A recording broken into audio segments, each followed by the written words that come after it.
Salut les skateurs, j'espère que ça roule. Aujourd'hui je vous propose de découvrir avec moi le modèle de chez Vans, la Skate Sport, que j'ai acheté récemment il y a 2-3 mois, donc j'ai commencé à marcher avec. J'ai acheté cette chaussure parce que je la trouve assez jolie pour commencer. Elle file bien mon pied chez Vans, ils ont des modèles qui sont assez larges. Je chausse assez petit, c'est du 7.5, et chez Vans aussi je trouve mon bonheur dans ma taille. Ensuite généralement mes expériences avec Vans, c'est que c'est assez résistant, et je voulais m'assurer qu'avec cette chaussure qui paraît assez légère, on ait toujours la même résistance, et qu'on ait un bon feeling sur sa board. Dans ce test alors on va regarder la conception de la chaussure pour voir un petit peu comment ça se décompose.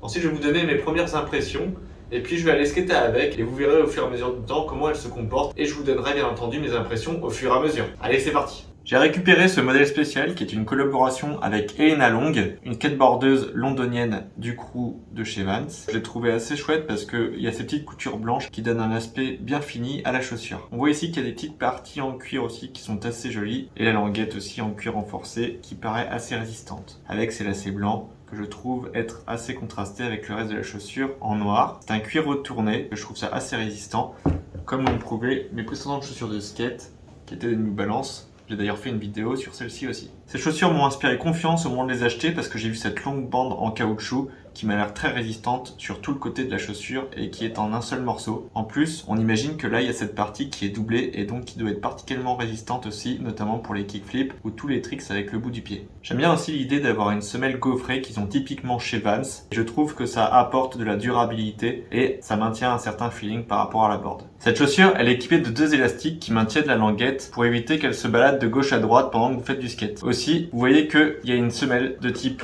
Pop Cush qui est spécialement dédiée pour la pratique du skate. Comme vous pouvez le voir, elle est assez épaisse au niveau du talon pour amortir les chocs et assez fine au niveau de la pointe du pied pour le feeling de la board. Si vous aussi vous voyez une paire de chaussures Vans qui vous plaît dans votre skate shop, vérifiez bien qu'il s'agit d'une chaussure de la gamme skateboarding car ils ont beaucoup de gammes chez Vans et il faut absolument choisir ce type de chaussures qui sont faites pour le skate et qui résistent surtout aux sollicitations du skate. Sinon vous allez acheter un modèle qui ne va pas du tout résister et vous risquez d'être déçu. Aussi, bien entendu, pensez bien à l'essayer, comme ça vous êtes sûr qu'elle vous va bien.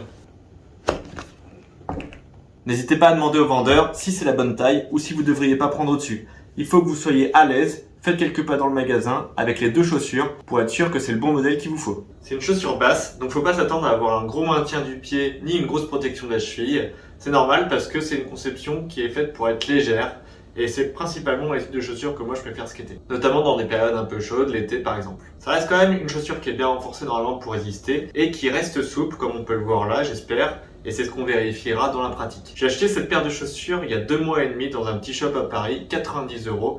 Donc moi je considère que c'est assez normal comme tarif. Au-dessus de 100 €, je dis que c'est une paire de chaussures chère. En dessous de 60-70 €, je dis que c'est une chaussure pas chère. Et quand je l'ai achetée, j'ai commencé à la porter pendant les derniers temps pour qu'elle s'assouplisse, qu'elle se fasse un petit peu à mon pied et pour que je puisse aller skater directement avec. Ce qu'on va pouvoir s'empresser de faire ensemble dès maintenant. Allez, c'est parti! Ah putain, c'est trop bien! Il faut que j'ai une planche toute seule, là, ça fait toujours trop plaisir. Ouh, ça souffle un peu là. Premières impressions après juste avoir roulé un peu avec, elles sont assez molles en fait. Donc c'est assez drôle, je sais pas si c'est parce qu'elles sont neuves par rapport aux autres où j'avais plus de semelle, comme vous avez pu le voir si vous avez vu ma vidéo sur les New Balance. On sent qu'il y en a plus sous la semelle, donc c'est plus agréable directement. Et pourtant, elles gardent un bon feeling, je me sens pas éloigné de ma board. La semelle a pas l'air d'être dure, donc c'est assez agréable.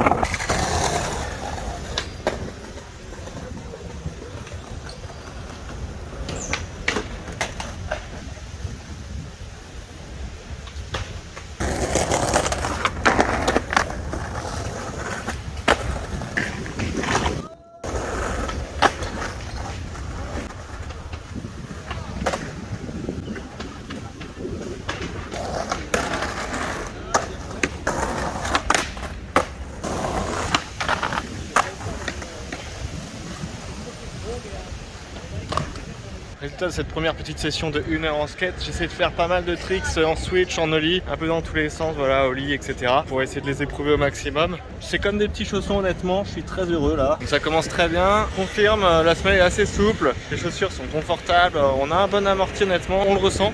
On va se mettre quelques heures de skate avec, je vais certainement les réparer de temps en temps pour éviter que la semelle ne s'use trop vite et puis on se tient au courant.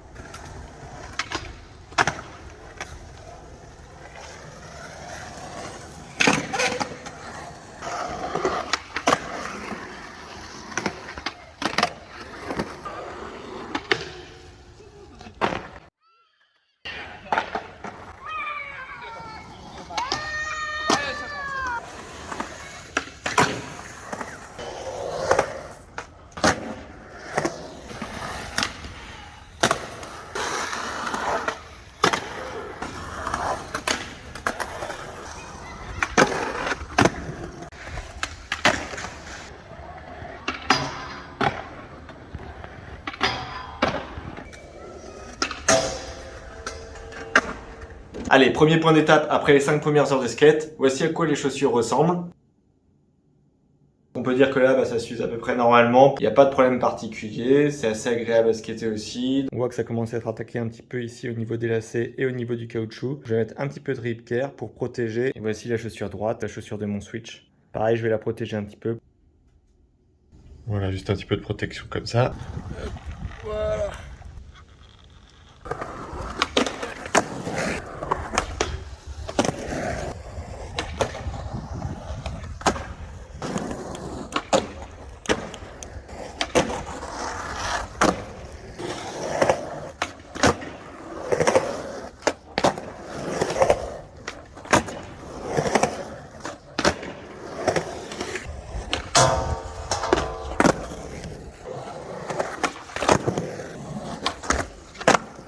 Ouais, voilà, après 2 heures de skate, donc ça protège, mais il faut quand même en remettre régulièrement.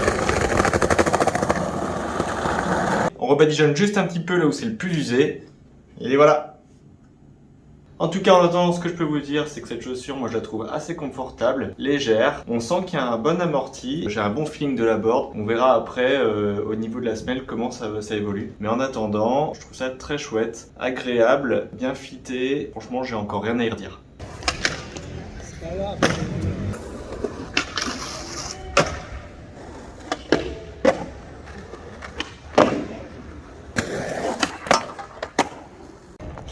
Bon, alors, récapitulatif de cette petite paire de Vans après une vingtaine d'heures de skate. Une fois encore, je trouve qu'elles sont hyper confortables. Moi, personnellement, je kiffe ce genre de chaussures. Assez légères, comme des petits chaussons. Cependant, ce qu'on peut remarquer, c'est qu'elles s'usent assez vite. Là, vous pouvez voir que le signe commence à se décoller un peu au niveau de la couture. J'ai déjà mis 3-4 couches de rip care. C'est pas mal, mais je sais pas si ces chaussures vont durer très très longtemps. On verra bien. Je vais continuer de skater avec et je vous tiens au courant.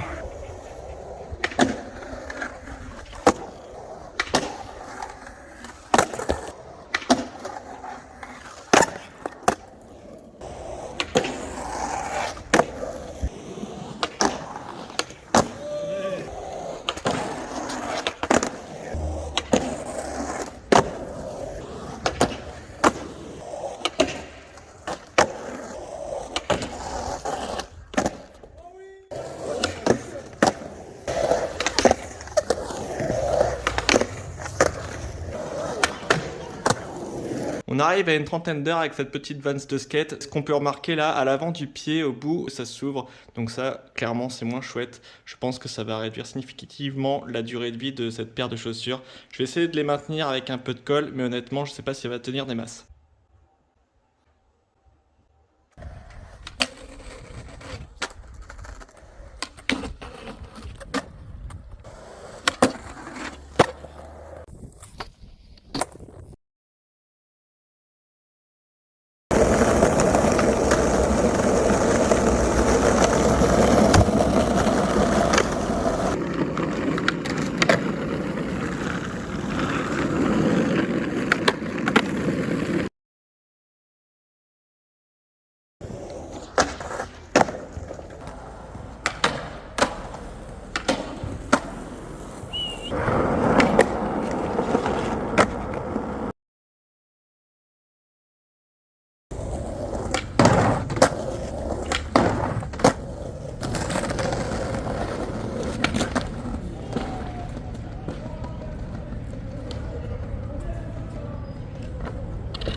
On arrive à la fin de ce test de cette paire de Vans Skate Sport que j'ai pu utiliser pendant 5 mois, à peu près 74 de skate cumulés. C'est à peu près la moitié moins que les chaussures que j'avais avant, les New Balance numériques. Et donc je peux pas vraiment dire que c'est des chaussures qui ont duré vraiment longtemps. Celle-ci, j'arrête de skater parce qu'elle se décolle complètement au niveau de la semelle, donc c'est plus du tout confortable. J'estime qu'elles se sont usées assez vite finalement, parce que même si sur le côté comme ça, voilà, ça c'est le côté gauche, donc mon côté normal, ça résistait encore grâce aux passes de Shugu, de rip care là. Maintenant malheureusement en fait c'est pareil là au niveau de la semelle, ça se décolle et donc au début c'était agréable parce que c'était des petits chaussons en soi. Mais là honnêtement quand ma semelle elle devient ouverte comme ça, moi j'arrête de le skater parce que je considère que ça me protège plus vraiment. Là vous voyez en plus ça part un peu sur la gauche, j'aime pas trop ça moi personnellement en termes de feeling. Donc là je vais choisir plutôt de changer de chaussures de skate. Voilà, ces chaussures, ce que je peux en dire, c'est que c'est un bon choix au début pour skater parce que elles sont assez confortables, très légères. Franchement, on peut pas dire qu'elles soient trop chères. Donc je dirais pas que c'est un mauvais choix. Par contre, clairement, si vous voulez des chaussures durables, il faut s'orienter sur quelque chose qui est mieux étudié, notamment au niveau de la semelle. Là, en l'occurrence, c'est trop léger. Sur les côtés, etc., ça a bien tenu, mais vraiment, faut faire quelque chose, les gars, au niveau de Vans, là, sur votre conception des semelles de chaussures. Sur ce modèle-là, ça va pas du tout. Voilà, on arrive à la fin de cette vidéo. J'espère qu'elle vous a plu. Si vous avez des questions, n'hésitez pas à les mettre en commentaire, j'y répondrai. D'ici là, faites un maximum de tricks et à plus les skatous!